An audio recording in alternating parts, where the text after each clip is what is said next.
Với mong muốn mang tinh hoa y dược Việt chăm sóc sức khỏe người Việt, Công ty cổ phần Techchem Việt Nam chuyên phân phối các dòng sản phẩm có nguồn gốc 100% từ thiên nhiên và được phát triển từ đề tài nghiên cứu khoa học của các viện và trường đại học lớn của quốc gia.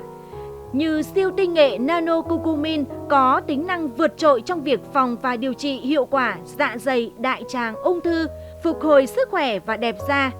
Tinh chất mầm đậu nành Can Nano là thần dược với công dụng tuyệt vời trong việc giữ lửa hạnh phúc, giữ gìn nét xuân cho trẻ em phụ nữ.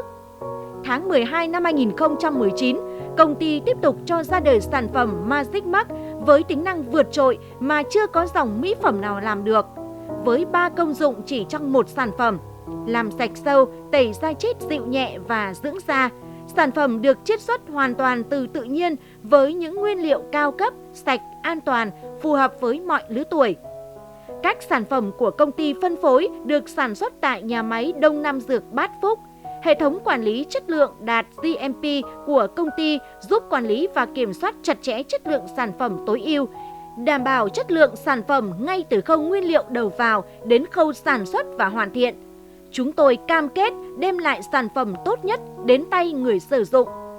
Với sứ mệnh nâng tầm tinh hoa y dược Việt vươn xa ra thế giới, Công ty cổ phần Techchem Việt Nam sẽ không ngừng nỗ lực phát triển trở thành thương hiệu hàng đầu Việt Nam.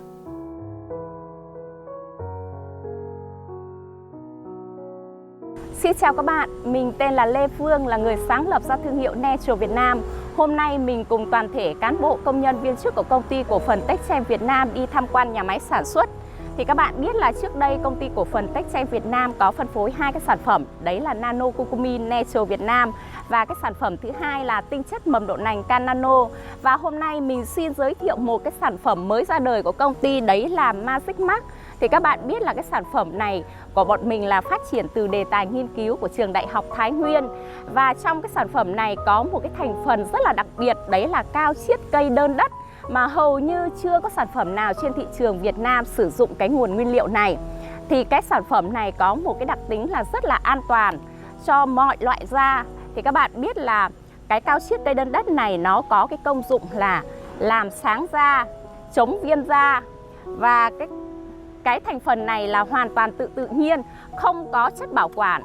Và hy vọng là cái sản phẩm này sau khi nó ra đời nó sẽ làm hài lòng đến tất cả mọi người. Xin chào tất cả các bạn, mình là Lan Hương, là Phó Tổng Giám đốc Công ty Cổ phần Techchem Việt Nam. Ngày hôm nay, mình cùng Bốt Thị Phương Giuliana cùng ban lãnh đạo cấp cao của Công ty Cổ phần Techchem đến thăm khu nhà máy sản xuất. Và trên tay mình là cái sản phẩm Magic Max. Magic Max có nghĩa là nạ thần kỳ. Và thực sự đây đúng là một cái sản phẩm thần kỳ khi trong thời gian vừa rồi bên mình đã tung ra hơn 3.000 mẫu trải nghiệm và tỷ lệ phản hồi hài lòng về sản phẩm đã lên tới hơn 90%.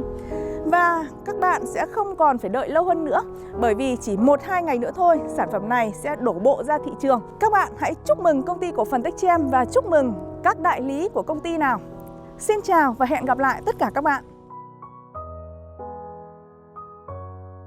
Natural Việt Nam, một thương hiệu triệu niềm tin.